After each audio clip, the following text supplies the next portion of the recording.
for banquets fit for kings and queens. We see representations of ancient Egyptians wearing their finery, pleated linen. Representations in the art on the walls of tombs and in statues. The fine pleated linen garments carved in the limestone. The ancient Egyptians wore cosmetics. They wore makeup like we do today.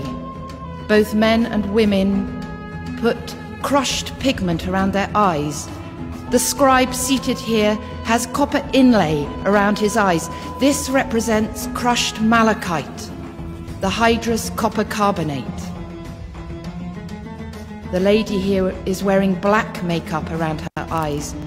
This is the lead sulfide galena. When the ancient Egyptians wished to look their best, they wore jewelry in inlaid glass, gold and semi-precious stones.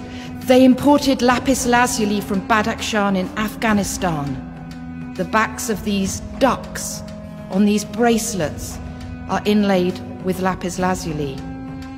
Both men and women wore jewelry. The Mayor Sennefer, painted on the columns in his tomb, wears large earrings, collars, amulets, armlets and bracelets.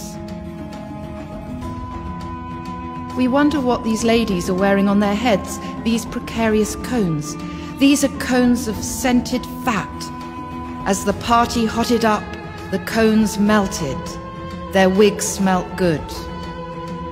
Their wigs are so beautifully replicated in the limestone, each and every strand, every braid of their wigs. For the ancient Egyptians, wigs were erotic. They were sexy. They put their wigs on to enjoy some time in the bedroom. But we look at the actual wigs surviving from ancient Egypt. Perhaps they don't look quite so sexy to us. But the ancient Egyptians decorated their hair and their wigs. They wore diadems with floral inlays, sometimes gold beads threaded on their braids. If they were princesses, they wore the cobra on their brace, rearing up ready to spit poison at any enemy.